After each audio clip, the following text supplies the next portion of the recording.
Karamah itu tidak seperti yang difahami sebagian orang. Si fulan punya keramat yang bisa ngobatin orang, yang bisa sekarang sholat di Masjidil Haram padahal dia masih di sini. Masjid Nabawi bisa melakukan hal-hal yang aneh-aneh. Itu bukan karamah. Karamah yang sebenarnya adalah karamah yang Allah anugerahkan bagi orang yang bertakwa. Nah, orang yang bertakwa kepada Allah, Allah berikan karunia yang tak terhingga di antara doanya dikabulkan. Allah mudahkan hidupnya, Allah anugerahkan anak-anak yang soleh, Allah dukung dalam perjuangannya. Itu namanya karamah yang Allah anugerahkan bagi orang-orang yang bertakwa. Imam Ali mengatakan, man batta'a bihi amaluh lam yusri bihi nasabuh. Orang kalau diperlambat oleh amalnya, tidak mengerjakan amalan soleh, nasabnya tidak bisa mempercepat dirinya. Tapi orang walaupun tidak punya nasab yang mulia, kalau dia beriman bertakwa, iman takwanya menjadi nasab yang memuliakan dirinya, yang akan mempercepat dirinya menuju Allah, bergabung bersama Nabi kita Muhammad SAW.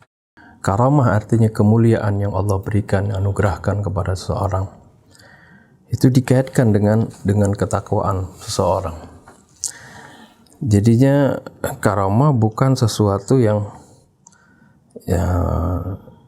bisa diperjualbelikan, diberikan kepada seorang, tapi adalah dengan usaha seorang, dengan memperbaiki dirinya, dia akan mendapatkan kemuliaan dari Allah Subhanahu wa taala.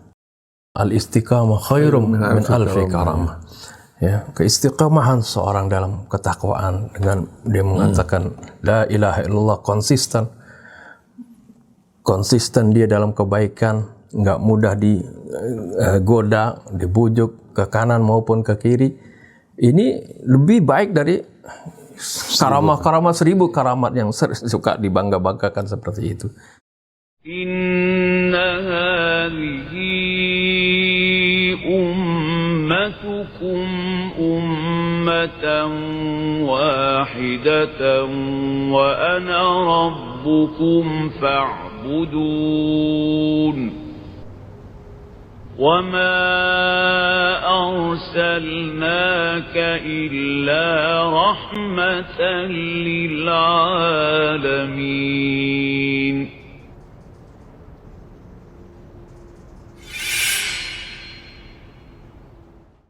Bismillahirrahmanirrahim. Alhamdulillahirabbil alamin. Allahumma shalli ala sayyidina Muhammad wa ala alihi wa sahbihi wasallim.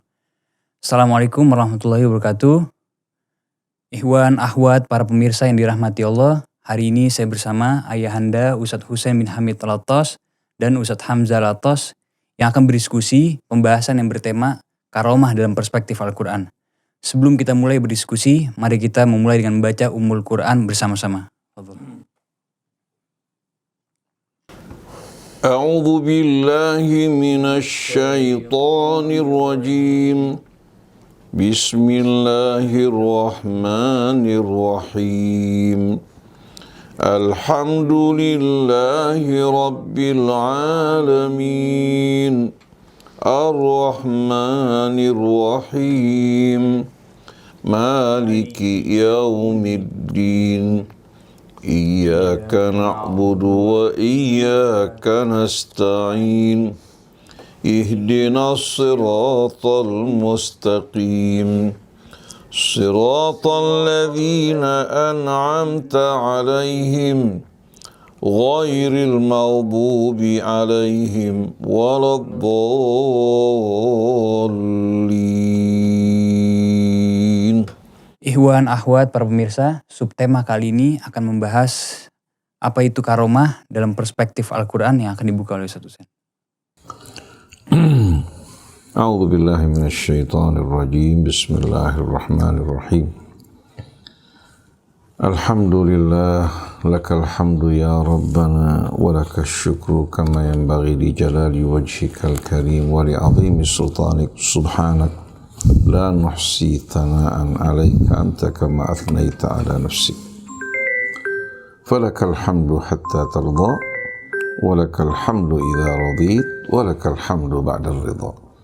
Allahumma salli وسلم وبارك على عبدك ورسولك سيدنا محمد وآله الطيبين وصحابته الغر الميامين والسائرين على نهجه القويم إلى يوم الدين.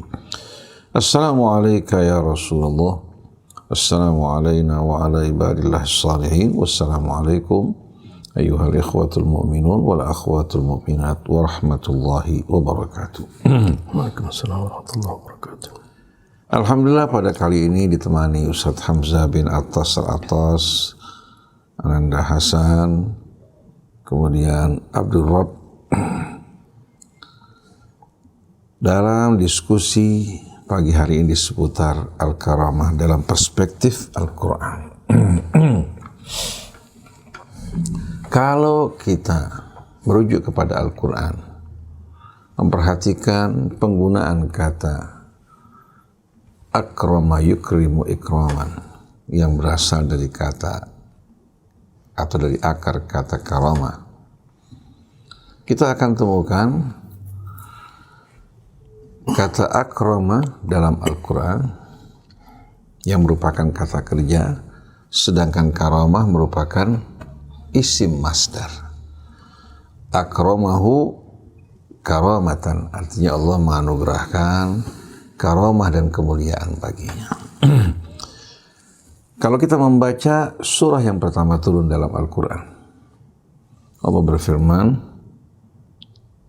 Bismillahirrahmanirrahim, Iqra bismi rabbikal ladzi khalaq, khalaqal insana min 'alaq. Iqra wa rabbukal akram alladzi 'allama bil qalam. Allah Subhanahu wa taala pada surah yang pertama memerintahkan nabinya untuk membaca.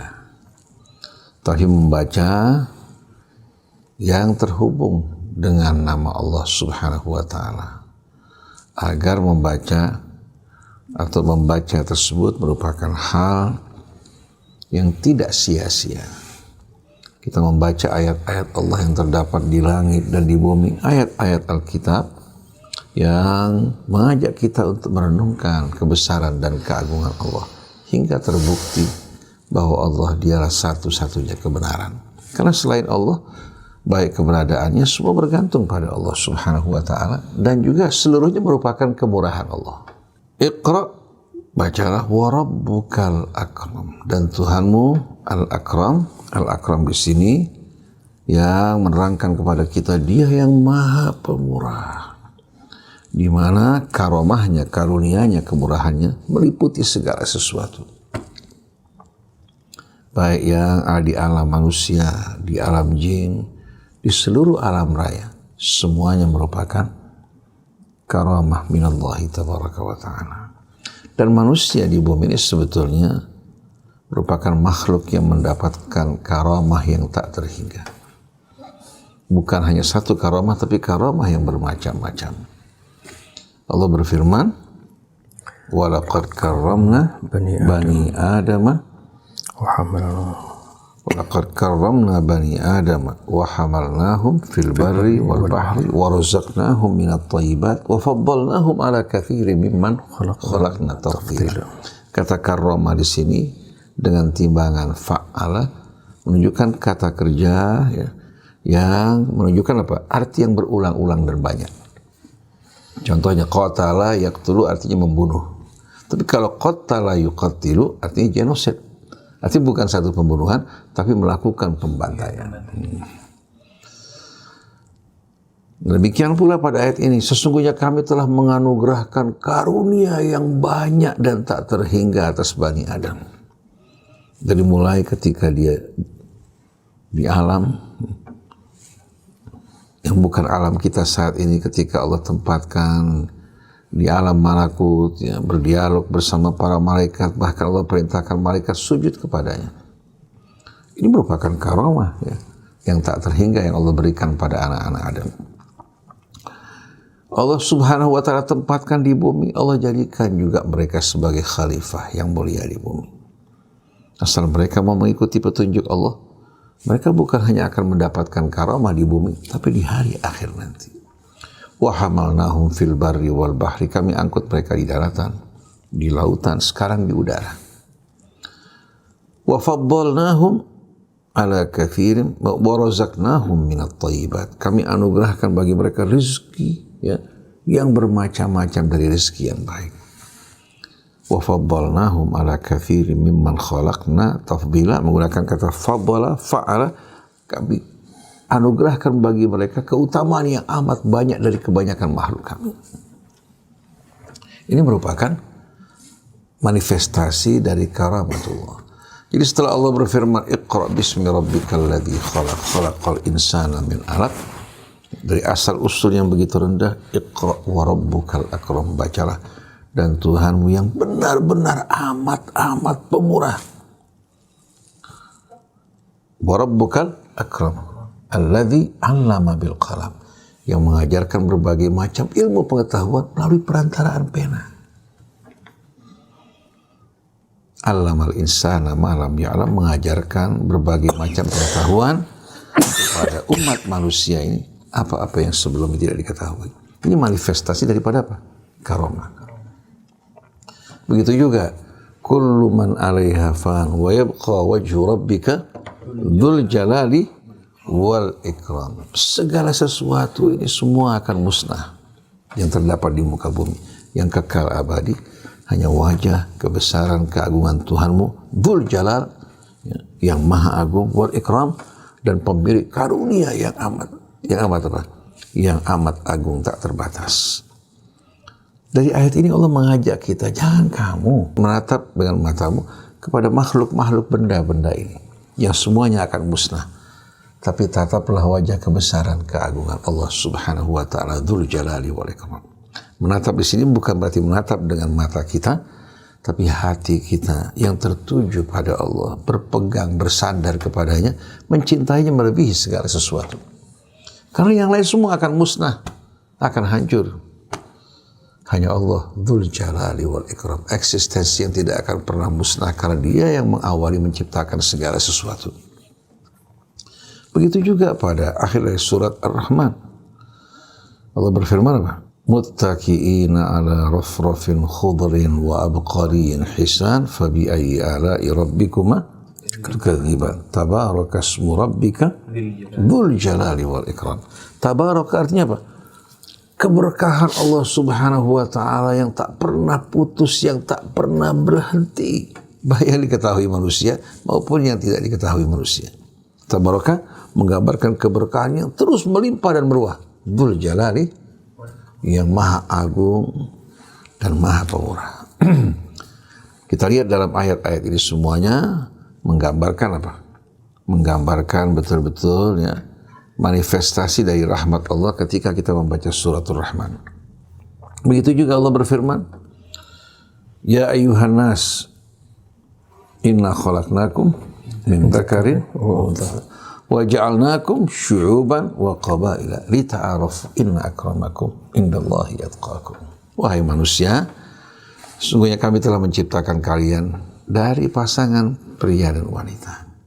Kami jadikan kalian berbangsa-bangsa, bersuku-suku, bukan untuk saling membanggakan diri. Lita'arafu, untuk saling mengenal hingga saling mencinta, bekerja sama, bertukar manfaat. Dan ingat, kemuliaan kalian bukan karena bangsa dan sukunya. Inna akramakum indallahi atqakum. Yang paling mulia di sisi Allah adalah orang yang paling bertakwa. Dari ayat-ayat ini kita memahami bahwa orang yang mendapatkan karamah dari Allah Subhanahu wa taala adalah orang yang bertakwa kepada Allah, yang mengikuti petunjuk Allah, yang membacakan ayat-ayat Allah baik untuk dirinya maupun untuk hamba-hamba yang menjadi saudaranya, sebagaimana Nabi kita membacakan ayat-ayat Allah Subhanahu wa taala kepada umat manusia. Setelah Nabi wafat, Allah amanatkan tugas ini kepada kita semua. Apalagi kepada orang yang punya hubungan darah dengan Rasul. Mereka pendamping Al-Quran. Sebagaimana dalam riwayat yang diriwayatkan dalam Sahih Muslim, dalam Musnad Ahmad bin Hanbal, Rasulullah SAW bersabda, Inni tarikun fikum ats-tsaqalain ma in tamassaktum bihima lan tadillu ba'di abada kitab Allah wa itrati ahla baiti wa annahuma lan yaftariqa hatta yarida alayya al-haq. Aku meninggalkan bagi kalian dua amanat dan bobot yang memiliki bobot yang amat berat. Kalau kalian berpegang pada keduanya, kalian tidak akan pernah tersesat.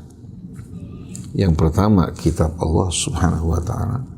Yang kedua, itrati ahla baiti, keluargaku yang selalu berdampingan dengan Al-Quran, di mana kedua-duanya tidak akan berpisah sampai datang ke hadapanku di telaga nanti.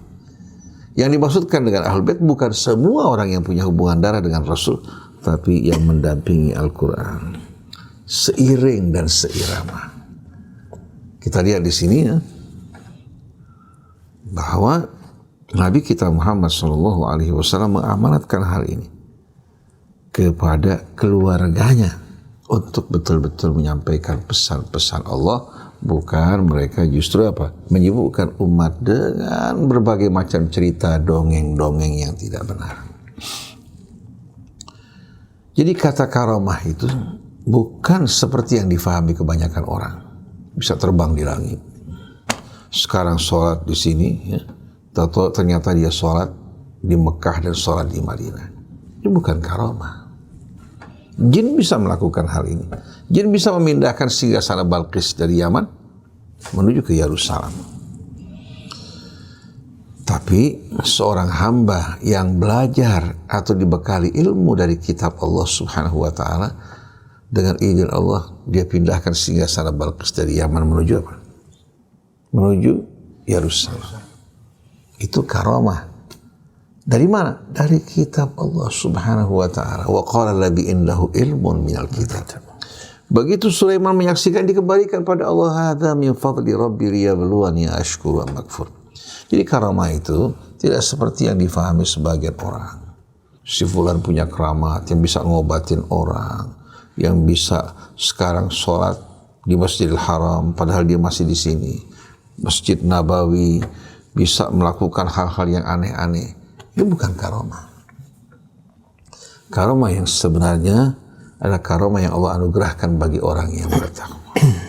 Nah, orang yang bertakwa kepada Allah, Allah berikan karunia yang tak terhingga di antara doanya dikabulkan.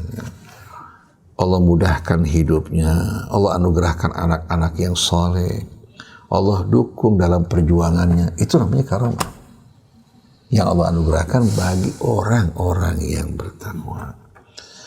Oleh karena itu, jangan kita tertipu dengan berbagai macam cerita, berita si fulan, karamahnya ini, karamahnya itu. Lalu begitu meninggal dunia, kita datang ke kuburannya, kita minta karamah daripadanya. Ini kebodohan. Kalau kita mohon pada Allah. Kalau mau ziarah yang sebaik-baiknya mengikuti Rasul. Mengucapkan salam kepada orang-orang yang soleh. Mendoakan mereka. Setelah itu kita berdoa kepada Allah Subhanahu wa ta'ala. Seperti orang berziarah kepada Rasul, mengucapkan salam, selawat kepada beliau, dan berharap agar kelak dikumpulkan bersama beliau di hari kemudian nanti. Mohon kepada Allah untuk meninggikan derajat Rasulullah SAW. Kemudian minta dibantu untuk mengikuti petunjuk dan sunnahnya. Setelah itu dia berdoa kepada Allah Ta'ala. Nabi mengajarkan kita untuk minta pada Allah. Para sholihin juga demikian. Tapi semenjak munculnya orang-orang awam yang bodoh, yang tidak memahami agama Allah, tidak memahami petunjuk Rasulnya, mulai mereka bercerita, membodoh-bodohi masyarakat dengan cerita-cerita yang tidak benar, yang mereka ambil dari buku manaqib atau dari cerita-cerita masyarakat awam. Akhirnya mereka menyesatkan manusia. Ada yang mengatakan kalau aku tidak malu, aku akan padamkan api neraka jahanam. Disebutkan kepada Syekh Abu Bakar bin Salim. Ini tidak benar sama sekali. Beliau tidak pernah mengucapkan hal ini. Ini terdapat dalam buku manaqib. Ada lagi yang bercerita si wali fulan mampu untuk menahan matahari. Ini semua merupakan hal yang tidak benar sama sekali. Banyak cerita-cerita seperti ini yang berlebihan, datangnya dari orang bodoh. Akhirnya mereka menyesatkan manusia. Jadi karamah itu merupakan anugerah Allah untuk orang yang bertakwa. Dan orang yang diberikan karamah tidak mungkin mengajak orang kepada diri mereka, tapi mengajak orang kepada Allah Subhanahu wa ta'ala. Nah, biasanya mereka punya kelebihan-kelebihan. Seperti Nabi kita lihat ya, kemudian para sahabat Nabi. Kalau Nabi diberikan mukjizat, sahabat-sahabatnya, keluarga Nabinya yang berjalan di jalan Allah Subhanahu wa taala anugerahkan buat mereka karamah. Seperti ada satu orang diganggu oleh perampok. Lalu dia mengatakan, "Da'uni hatta usalli, biarkan saya sholat." Dia sholat, dia mohon kepada Allah pertolongannya. Allah Subhanahu wa taala selamatkan orang ini dari gangguan para penyamun tersebut. Itu karomah yang Allah berikan buat dirinya. Karomah yang Allah berikan.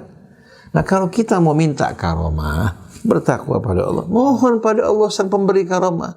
Bukan kita berharap memohon kepada apa? Kepada seseorang dengan karomah yang Allah berikan kepada, mohon pada Allah. Tapi dengan kita datang membawa bekal ketakwaan. Inna akramakum indallahi atqakum. Jadi cerita-cerita yang kita dengar dari sebagian habib-habib yang bercerita, kebanyakan dari mereka orang awam, orang-orang yang bodoh, yang tidak belajar kitab Allah, tidak memahami sunnah Rasul, akhirnya malah membuat noda agama yang dibawa oleh Nabi kita Muhammad SAW. Kita berharap mudah-mudahan mereka mendapatkan hidayah, bertobat dari kesalahan mereka.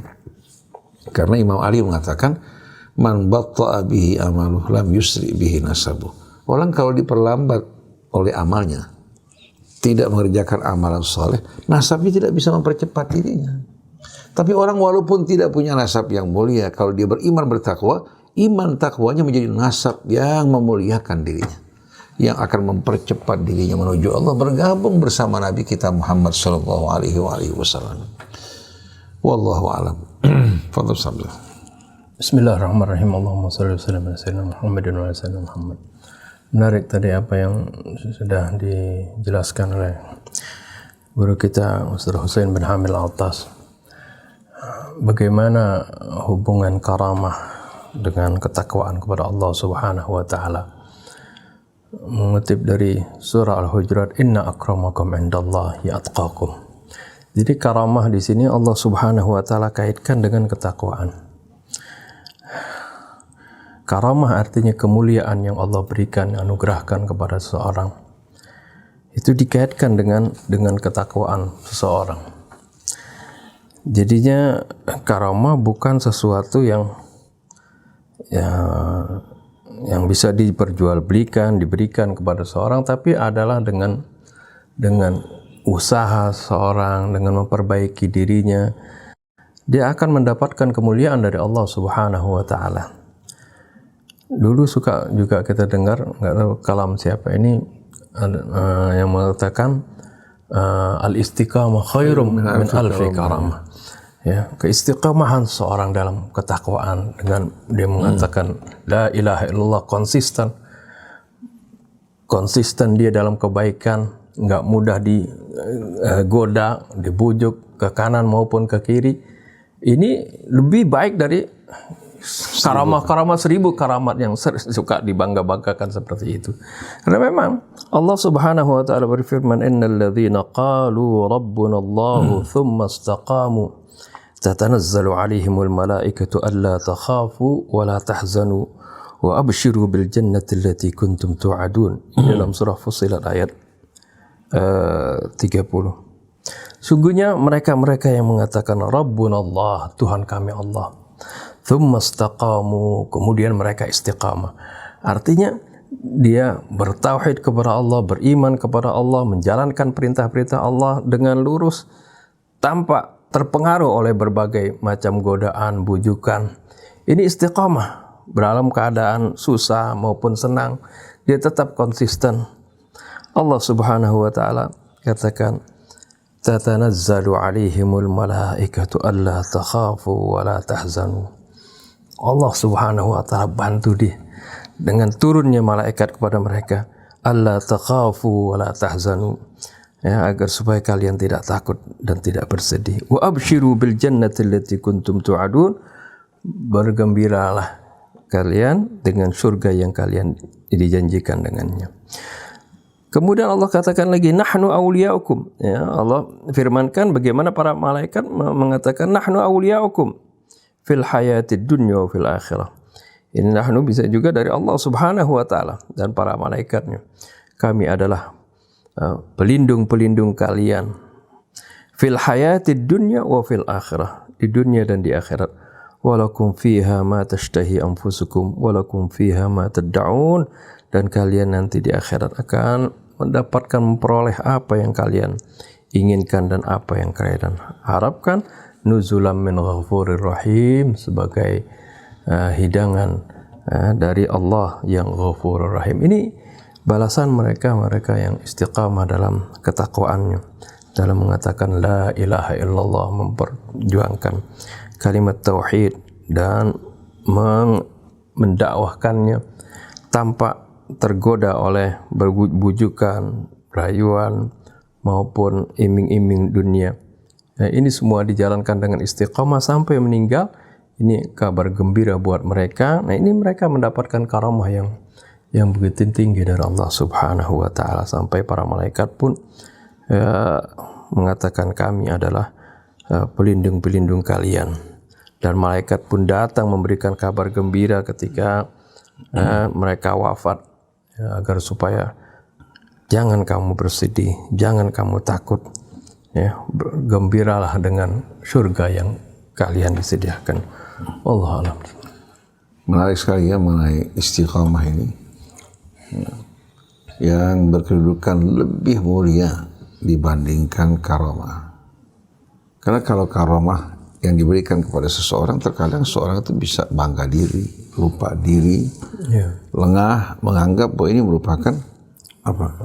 Merupakan hasil usahanya. Beda dengan istiqamah. Orang kalau istiqamah di sini, dengan sendirinya hatinya, jiwanya, langkah-langkahnya seluruhnya betul-betul menatap dan berjalan di atas jalan Allah. Maka sepanjang perjalanan, malaikat akan mendampingi mereka. Menghadapi ancaman, malaikat mengatakan alla takhafu wa la tahzanu. Kemudian selalu diiringi dengan kabar gembira. Dan mereka khawatir kalau sampai mereka keluar dari jalan istiqamah tersebut.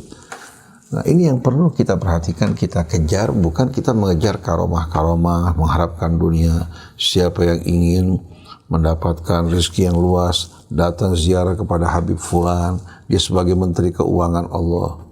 Semenjak kapan ada pelantikan menjadi Menteri Keuangan Allah? Allah Subhanahu wa ta'ala Razak yang melimpahkan nikmat karunia-Nya. Kalau mau karomah tertentu datang ke Habib Fulan atau Kiai Fulan, semua ini merupakan kebohongan atas nama agama yang mesti diwaspadai. Kadang juga dengan mengamalkan suara-suara tertentu supaya punya keahlian, itu juga kadang bisa Dan ada juga oknum-oknum yang bilang bahwa ketika kita pendosa itu kita nggak bisa berdoa langsung ke Allah karena doa kita nggak bakal diterima. Itu kira-kira gimana Mbak menyikapinya, Mbak? Iblis dibandingkan manusia, mana yang lebih besar dosanya, kejahatannya? Iblis ketika diusir oleh Allah, dia mohon pada Allah, Rabbi anzirni ila yaumi yub'atsun. Wahai Tuhan, ku tangguhkan aku hingga hari kebangkitan. Allah kabulkan enggak? Qala innaka minal munzirin. Kalau iblis mohon ampun, bertaubat, Allah ampuni enggak? Iya, pasti diampuni. Tapi dia karena sombong, dia menolak untuk mohon ampun. Tapi yang dia minta diberikan. Kalau iblis dikabulkan doanya, masa manusia ya merasa minder bahwa Allah tidak akan mengabulkan doanya. Ini semua datang dari syaitan untuk membuat kita ini berputus asa. Oleh karena itu salah besar kalau dia mohon kepada Allah, dia takut kalau sampai doanya ditolak, maka dia menggunakan perantara-perantara. Padahal Allah berikan langsung apa? Jalur apa? Direct antara hamba dengan Allah tanpa media. Kenapa harus berputar? Kalau dia mengakui dosanya, kesalahannya, itu akan lebih dihargai oleh Allah. Contoh jangan jauh-jauh. Orang berbuat salah kepada seseorang, dia minta maaf pakai perantara. Mohon maaf pakai perantara. Sama datang, dia menyesal, mohon maaf atas kesalahan saya. Baik yang sengaja maupun tidak disengaja, selama ini saya betul-betul telah melakukan perbuatan yang tidak patut. Sama melalui orang mana yang lebih berharga? Yang langsung dong. Iya. Dan Allah suka hamba-hambanya yang datang menyesal, bertaubat. Allah bilang, innallaha yuhibbut tawwabin wa yuhibbul mutatahhirin. Ud'uni astajib lakum. Allah tidak sama sekali menunjuk seorang untuk menjadi media jarak antara dia dengan Allah. Kalau berziarah ke kuburan orang-orang saleh, Tidak menjadi soal. Belajar dari sejarah mereka. Sampai Bapak katakan pada jamaah, coba kalian bawa anak-anak SD berziarah kepada Hugeng yang pernah menjadi Kapolri pada era Bung Karno kan. Hugeng ini manusia yang luar biasa betul-betul. Seorang polisi, hidup sederhana, mengabdikan hidupnya untuk melayani manusia, dari orang yang taat beragama kepada Allah Subhanahu wa Ta'ala. Ajak anak-anak SD, SMP untuk berziarah ke kuburan Hugeng, belajar dari sejarah perjuangan dia.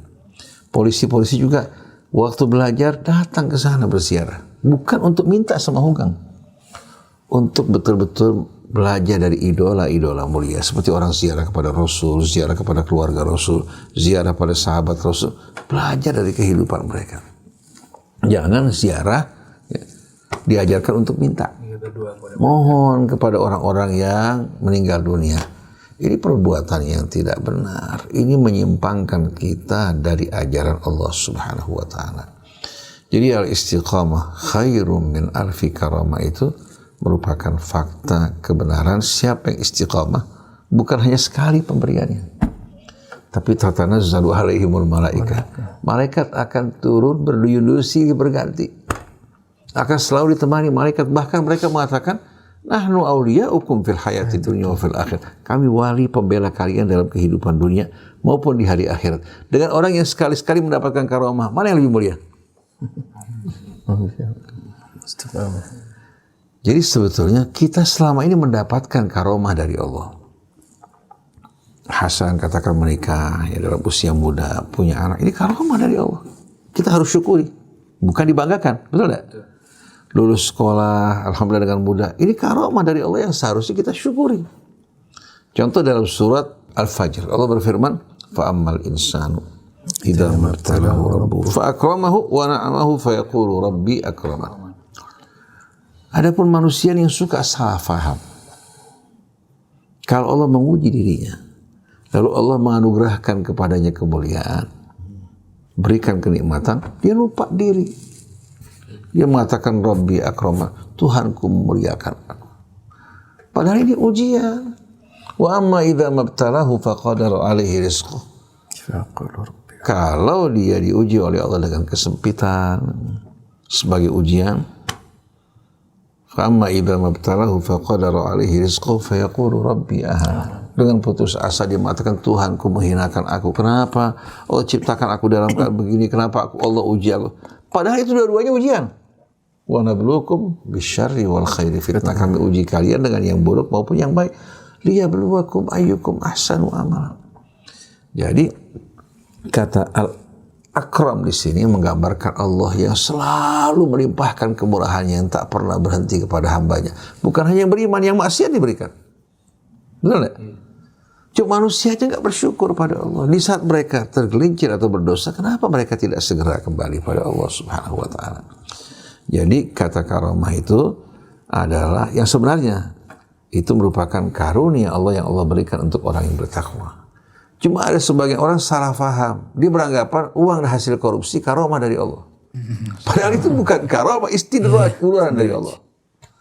Begitu juga dia berbuat zina ya, dengan bangga, semuanya dimudahkan, dilapangkan, usahanya maju, dibilang karamah dari Allah. Ini bukan karamah, syaitanah.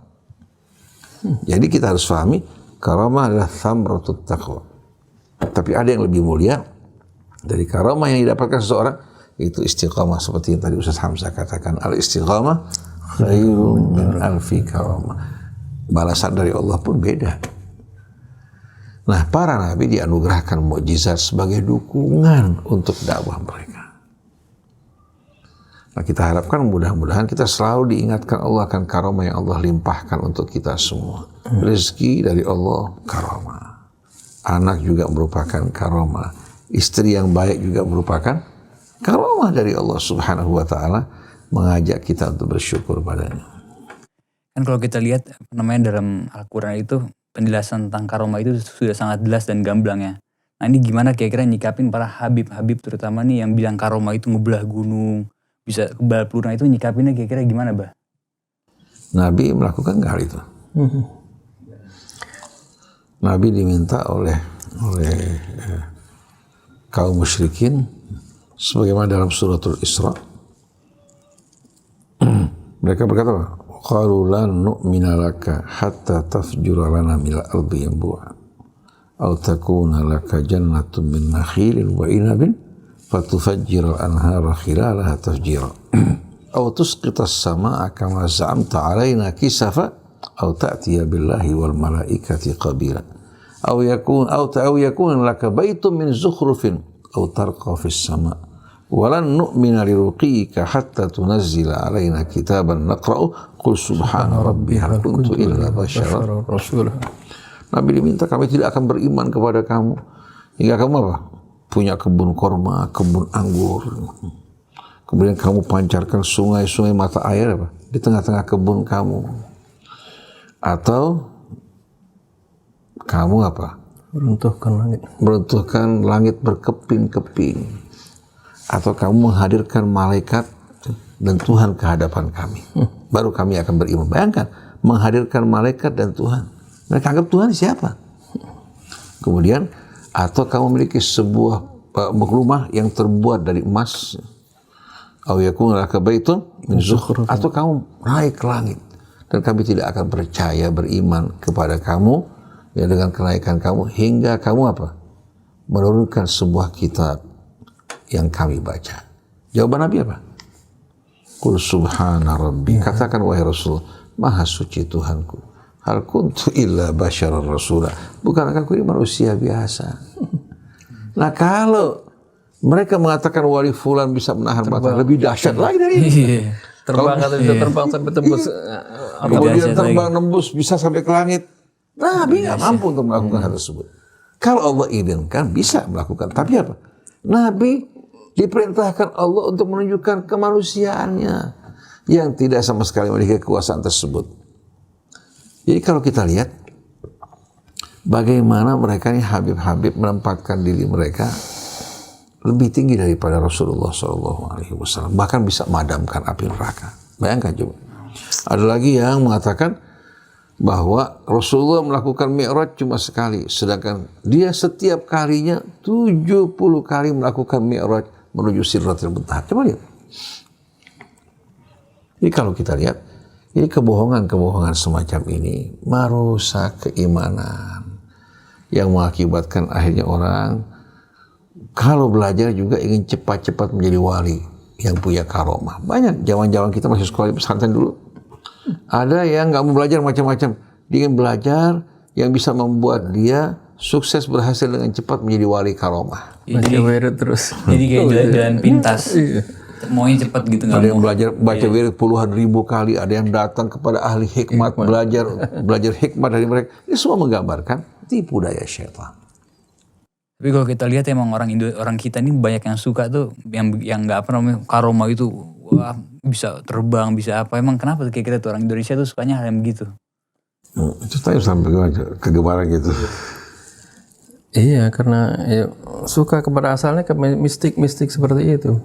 Padahal hal-hal seperti ini kan zaman Rasul dikikis habis dulu. Makanya ziarah kubur dulu awalnya kan dilarang. Kuntu nahaitukum an ziyaratul kubur, karena dulunya masyarakat jahiliyah minta ke kuburan apa semuanya kan gitu. Ini dilarang sama Nabi pertama. Setelah keimanan sudah mantap, sudah kuat, Rasulullah contohkan ziarah kubur. Ala fazuruha, maka silakan sekarang ziarah. Dicontohkan ziarahnya seperti apa, seperti itu. Mendoakan para ahli kubur, memberi salam, kalian mendahulukan kami akan menyusul. Ini Rasulullah anjurkan ziarah, fa innaha tudzakirukumul akhirah. Karena ziarah kubur ini akan mengingatkan kita akan akhirat seperti itu. Itu yang hikmahnya seperti itu kan. Kita mendoakan ahli kubur seperti itu. Bukan seperti yang dilakukan oleh orang-orang jahiliyah. Karena itu kemusyrikan. Jadi kalau itu sekarang kita longgarkan lagi, nggak diingatkan seperti itu, dianggap salah, nggak apa-apa. Akhirnya terjerumus lagi nanti. Betul. Nanti kita akan dimintai pertanggungjawabannya di akhirat kalau itu. Jadi orang ini menari-nari di tepi jurang. Syirik itu merupakan dosa yang paling mengerikan. Dan kalau kita lihat gitu, kita ini banyak bertemu dengan masyarakat yang menjadikan ulama itu langsung atau tidak langsung sebagai sembahan dan pegangan. Ada yang mengatakan, kalau kita sih nggak beramal macam-macam, yang penting kita minta syafaat Habib atau Ustadz atau Kiai di hari kemudian nanti. Kita akan geledotan pegangan bajunya. Dia untuk beramal, beribadah berat. Tapi kalau ngasih uang buat Kiai, ya, sebagai apa? Sebagai katakan harapan di hari kemudian nanti bisa pegang pakaian Kiai. Dia nggak sholat, dia nggak puasa. Setiap tahun mengadakan peringatan maulid, ya. Kemudian datang pada kiai-kiai ulama berziarah, berikan hadiah buat mereka, tapi perintah Allah nggak dilaksanakan. Ada kisah juga yang mereka ceritakan ketika seorang ditanya sama Munkar dan Nakir, datang siapa? Habib Abdullah bin Alwi Al-Haddad. Mengatakan bahwa dia ini murid dan pengikutnya. Jangan tanya sama dia. Akhirnya Munkar dan Nakir pergi. Ini Habib Abdullah Al-Haddad tidak pernah sama sekali mengajarkan hal ini. Kalau kita baca bukunya Nasaih Diniyah, Dakwah At-Tammah, Muhawaratul Ikhwan, semua berisikan peringatan, bahkan melarang kita bangga diri. Sampai ada fasal ghurur al-alawiyyin, itu kebanggaan, kesombongan para alawiyyin. Jangan sekali-kali kalian bangga dengan nasab kalian. Jadi kalau kita perhatikan di sini, ini penyimpangan dilakukan orang-orang awam yang nggak mau belajar, nggak mau beramal, nggak mau berjuang, tapi ingin masuk surga lenggang kangkung. Padahal Nabi berjuang. Nabi terluka, Nabi berdarah-darah, Nabi dicaci, Nabi dimaki karena menyampaikan amanat Allah. Tentu yang mengaku sebagai cucunya sudah tidak mengikuti Rasul Shallallahu Alaihi Wasallam, malah merusak agama yang dibawa oleh Nabi kita Muhammad Shallallahu Alaihi Wasallam. Maka kita para ustadz terpanggil untuk menyampaikan peringatan ini agar jangan sampai kita yang bakal ditanya, kenapa kamu biarkan semua ini berlangsung, kamu berpangku tangan. Karena kalau yang bicara bukan Habib, dianggap iri sama mereka. Maka kesalahan-kesalahan yang mereka lakukan, kita orang-orang yang mempunyai hubungan dengan Rasul punya kewajiban untuk memperingatkan umat agar tidak tertipu dengan mereka. Ada pertanyaan selanjutnya lagi yang masuk. Jadi kenapa katanya Allah nggak kirim malaikat aja untuk memberi petunjuk? Kenapa harus lewat manusia? Harus lewat Rasulullah maksudnya? Gimana kira-kira Ustaz Hamzah? Betul. Ikan ini sudah ada di dalam Al-Quran. Jadi andai kata Allah Subhanahu Wa Taala andai kata manusia ini manusia ini yang tinggal di dunia ini adalah para malaikat, pasti ya kami akan utus seorang Rasul juga dari para malaikat. Tapi karena yang tinggal di dunia ini yang menjadi mukallaf adalah manusia, Allah Subhanahu Wa Taala utusnya dari manusia. Sebab kalau dari malaikat nggak bisa mencontohkan. Mereka makhluk yang berbeda dengan kita. Bagaimana mencontohkan untuk bisa berhubungan suami istri, menikah seperti itu, kemudian makan dan minum seperti itu. Bagaimana caranya? Mereka nggak makan, nggak minum, nggak berhubungan, nggak bisa jadi teladan. Mereka itu adalah makhluk yang lain. Jadi ketika Allah Subhanahu Wa Taala mengutus kepada manusia, tentunya Allah utus dari bangsa manusia. Laqad ja'akum rasulun min anfusikum azizun 'alaihi ma 'anittum harisun 'alaikum bil mu'minina raufur rahim. Jadi seperti itu, telah datang kepada kalian seorang rasul min anfusikum, dari bangsa kalian sendiri, dari jenis kalian sendiri, itu dari bangsa manusia. Nah ini kenapa Allah sebutkan Allah utus dari bangsa manusia, supaya bisa menjadi teladan, supaya bisa diikuti. Ya. Dan Rasulullah seperti itu. Rasulullah ya, walaupun misalnya tadi dikaitkan dengan karamah, bisa aja Rasulullah ketika hijrah misalnya, dengan karamah langsung pindah ke Madinah, kan bisa aja. Ya. Tapi enggak, Rasulullah melakukan apa yang dilakukan oleh seperti manusia biasa, membeli kendaraan yang paling bagus, mencari petunjuk jalan yang paling pintar seperti itu, terus membuat siasat-siasat bagaimana supaya tidak tertangkap oleh kufar Quraisy. Ini kan taktik-taktik yang biasa, yang kalau kita mau mencontoh bisa gitu kan. Bisa, kalau terbang tahu-tahu ngilang, tahu-tahu sampai di Madinah, siap ketika ada yang umatnya mau ngikutin, ketika ada serangan atau apa, bagaimana caranya? Nggak bisa kan seperti itu, nggak bisa. Jadi ini ada apa yang dilakukan oleh Rasul ini menjadi teladan. Walaqad kana lakum fi Rasulillahi uswatun hasanah dalam segala segi. Jadi bisa dicontoh oleh kita. Inilah hikmah kenapa Allah tidak turunkan Rasul dari bangsa malaikat. Allah. Ini betul sekali ya. Kalau seandainya katakan Allah utus Jibril sebagai Rasul di tengah-tengah umat manusia. Mereka diperintahkan mendirikan sholat, berpuasa, kemudian juga diperintahkan untuk meninggalkan perbuatan zina. Nah manusia, sewaktu mereka dilarang untuk berbuat maksiat, contohnya adalah Jibril, mereka bakal bilang apa? Jibril lain sama kita. Dia makhluk yang suci, yang tidak punya sama sekali hasrat untuk apa? Berbuat dosa. Yang ada ketaatan. Masa kita bisa dibandingin sama beliau? Betul tak? Ada berapa komplain semuanya. Jadi kalau Rasulnya dari kalangan manusia yang memberikan contoh dalam kehidupannya bagaimana dia istiqamah menghadapi hawa nafsunya, taat kepada Allah, berjuang di jalan Allah, manusia memungkinkan untuk apa? Untuk dapat mencontoh kehidupan Rasul. Nah tadi seperti Ustaz katakan, Allah mengatakan dalam surat Al-Isra, walau kana fil ardi malaikatun yamshuna mutmainnina lanazzalna alaihim minas samai malakan rasula. Jadi kalau ada malaikat di muka bumi hidup seperti kita, kami akan turunkan juga malaikat sebagai Rasul. Ya, Rasul ini dengan sendiri menyampaikan pesan Allah dan mencontohkannya di tengah-tengah kehidupan mereka. Karena sejenis. Iya. Kemudian juga kita perhatikan dalam suratul An'am, Allah berfirman, waqalu laula unzila alaihi malak. Mereka mengatakan, kenapa nggak diturunkan malaikat? Kalau malaikat diturunkan, kami akan beriman. Walau anzalna malakan laqudiyal amru thumma la yunzaru. Kalau kami turunkan malaikat, begitu mereka menentang, membangkang, dengan kekuatan yang Allah berikan kepada malaikat akan dengan mudah disusahkan, dituntaskan apa? Lalu mereka dibinasakan. Jadi ini dalam apa? Dalam ayat 8 surat Al-An'am. Wa qalu laula unzila alaihi malak. Mereka berkata, kenapa bukan malaikat yang diutus? Kalau malaikat yang diutus, kami akan beriman. Walau anzalna malakan, kalau kami turunkan malaikat, laqudiyal amru, selesai semua diputuskan dalam waktu singkat. Mereka dibinasakan dan dihancurkan. Kemudian tsumma la yunzar, dan mereka tidak akan ditangguhkan. Jadi kita lihat di sini Allah utus manusia agar menjadi contoh ikutan, dan orang tidak mengatakan bahwa dia bukan dari makhluk sejenis kita, bagaimana mungkin kita diharuskan mencontoh padanya. Dan juga untuk menghindari kebinasaan bagi manusia. Nah seperti Ustaz tadi katakan, kalau dia malaikat, bagaimana mungkin dia bisa apa? Memberikan contoh kepada mereka sedangkan dia tidak sama sekali berhubungan dengan lawan. Seperti kita kan manusia, tidak makan, tidak minum.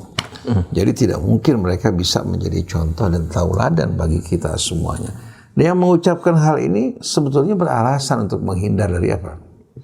Ikuti Rasul. Dari kewajiban untuk beriman. Wallahu a'lam. Jazakumullah khair Ustaz Husain Hamzah atas penjabarannya. Mudah-mudahan jadi wasilah dan hidayah untuk kita semua. Ikhwan, akhwat, para pemirsa yang dirahmati Allah, Al-Fakir beserta seluruh kru yang bertugas, mohon undur diri. Wassalamualaikum warahmatullahi wabarakatuh. Waalaikumsalam warahmatullahi wabarakatuh. Inna hadhihi ummatukum ummatan wahidatan wa ana rabbukum fa'budun. وَمَا أَرْسَلْنَاكَ إِلَّا رَحْمَةً لِلْعَالَمِينَ